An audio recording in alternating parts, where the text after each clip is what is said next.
Graças a Deus. Bom dia a todos. Você já deve ter ouvido algumas, até discussões, um tanto quanto acaloradas, a respeito desse tema, que determinada situação ou condição que a pessoa se encontra, por exemplo, a depressão, aí se levanta alguém e diz assim: ah, isso é falta de Deus. Isso é falta de Deus, minha amiga.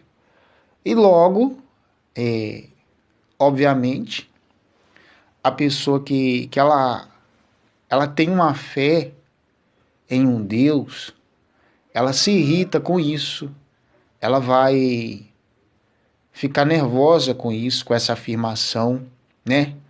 Com esse julgamento.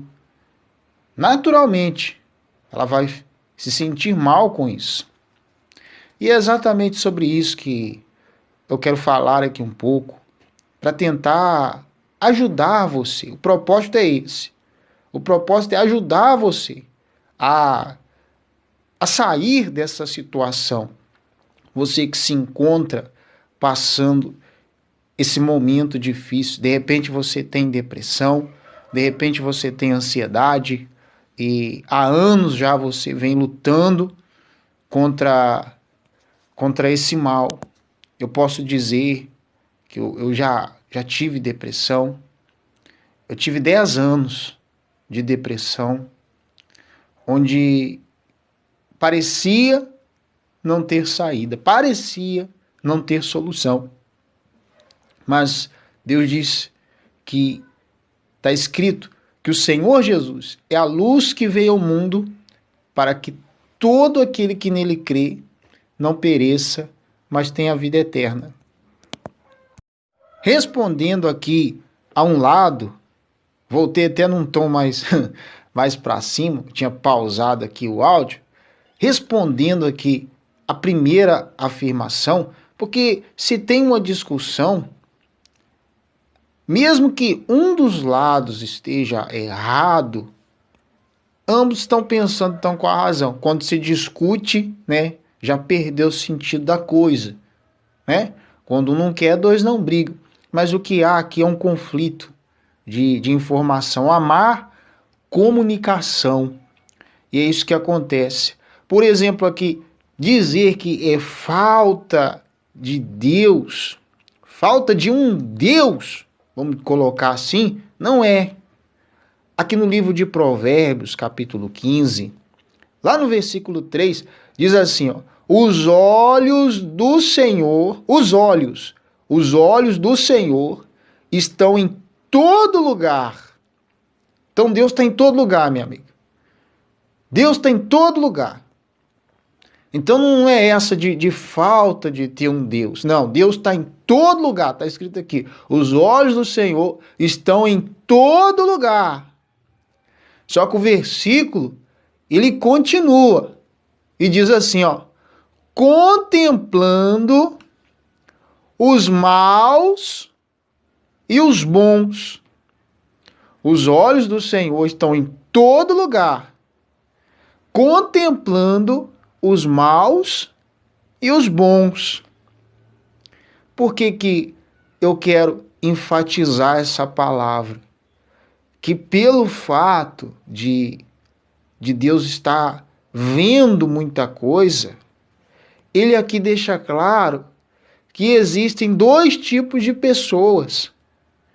Existem dois tipos de seres humanos. A mesma palavra, minha amiga, meu amigo, ela fala no joio e no trigo. Ela fala no bode e na ovelha.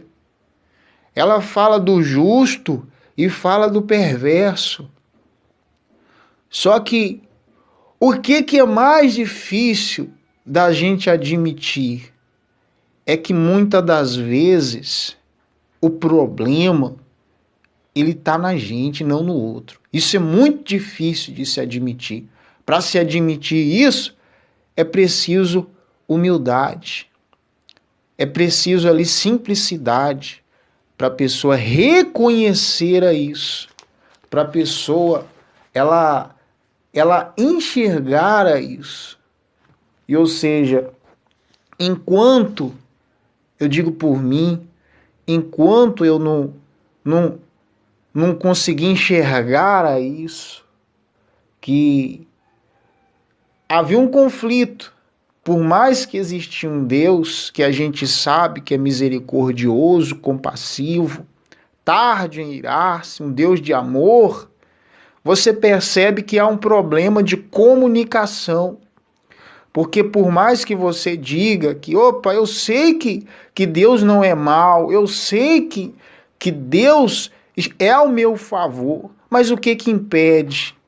O que impede dessa situação mudar, minha amiga, meu amigo? O que tem impedido?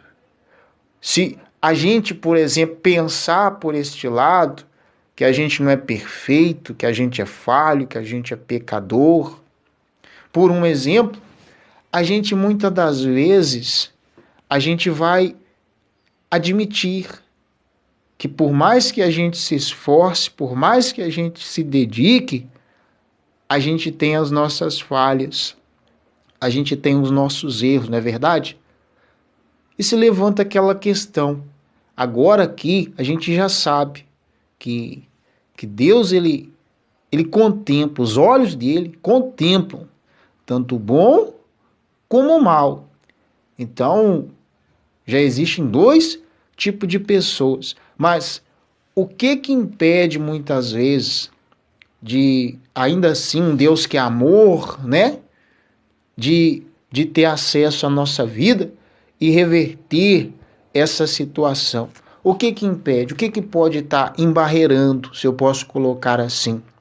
Lá no livro de Tiago, de repente você tem até a sua Bíblia aí na sua casa, você queira acompanhar com a gente, você pode pegar a sua Bíblia. Lá no livro de Tiago, que está no Novo Testamento, lá no livro de Tiago, capítulo 4, não existe capítulo 14 no Tiago, capítulo 4, Tiago 4, versículo 6, diz assim, ó, portanto, eu adiantei até um pouquinho aqui, ó, portanto diz, Deus resiste aos soberbos. Deus resiste aos soberbos, mas dá graça aos humildes. Você percebe aqui que muitas das vezes não é falta de ter um Deus que é ao nosso favor. Quem é o mal lá de trás? Quem é o mal que ele contempla, que ele vê? É o soberbo, é o orgulhoso, é o prepotente, é a pessoa altiva. Ele vê, mas ele resiste ao soberbo. Não tem como ele ter acesso a essa vida. Você percebe às vezes como é difícil até de lidar com uma pessoa assim? Então, isso impede muitas das vezes de Deus agir em favor dessa pessoa, porque ela tem sido uma pessoa orgulhosa, ela tem sido uma pessoa dura, difícil de lidar, uma pessoa que não tem reconhecido. Mas em contrapartida, quando essa pessoa ela é humilde para reconhecer que ela necessita desse Deus, que ela é humilde para reconhecer que ela não é perfeita, que ela precisa de ajuda, é onde as coisas começam a mudar. Ou seja, é onde se encaixa tanto uma afirmação quanto a outra. Não é falta de ter um Deus, não é falta de ter um Deus, correto, porém, é falta muitas vezes de humildade para reconhecer. Pode ser uma das coisas, de tantas outras, pode ser uma das. Então, muito se diz no meio assim cristão que se raspar todo pecado, a gente encontra orgulho. a gente encontra orgulho. Porque Deus, ele não nos condena. Ele veio resgatar aquilo que se havia perdido. Ou seja, ele vem avisando, tocando a trombeta: arrependei-vos, que é chegado até vós o reino dos céus. Então Deus já sabe. Deus já sabe que não somos perfeitos. Por isso, está escrito: eu sou a luz que vim ao mundo, para que todo aquele que crê em mim não permaneça nas trevas. Então aqui mostra duas reações também. Porque a palavra ela aponta o erro, ela mostra onde está o erro, porém também ela mostra a solução. Então, quando está escrito aqui que o orgulho ele procede à queda, mas a humildade ali, a humildade procede à honra. Então, se você é humilde para reconhecer que não é falta de ter um Deus, mas muitas das vezes é falta de humildade, é falta de querer de verdade se sujeitar a esse Deus. Eu não vou fazer isso aqui. Eu me expor a isso aqui de jeito nenhum. Pois é, olha isso. Tá vendo?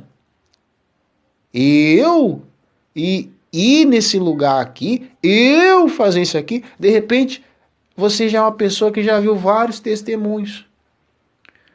Mas ao mesmo tempo que você mesmo coloca essa pedra no seu caminho, você tem pensamentos negativos, pensamentos de querer tirar a vida, pensamentos de querer se matar, mas você mesmo tem colocado objeções.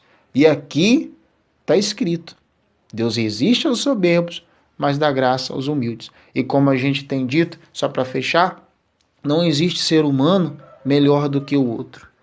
Porque se teve saída para a nossa vida, por que não vai ter para você? Não é verdade? Então, aproveita a oportunidade.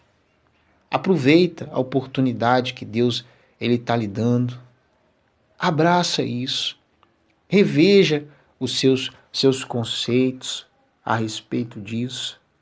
Porque, como também está escrito, melhor aquele que domina o seu espírito do que aquele que toma uma cidade. De repente, pelas suas atitudes, você estava sendo seu inimigo. Você não estava sendo seu amigo ou sua amiga. Você estava sendo o seu maior inimigo. Mas você pode mudar aí agora essa atitude. Você pode mudar aí agora e receber esse Deus que é maravilhoso na sua vida. Amém? Que Deus abençoe a sua vida, seus caminhos. De repente você está passando por um momento difícil, não está dormindo à noite. Que o Espírito Santo ele possa te fortalecer, possa te guardar hoje e para todo sempre. Amém? Graças a Deus. Que Deus abençoe. Bom dia.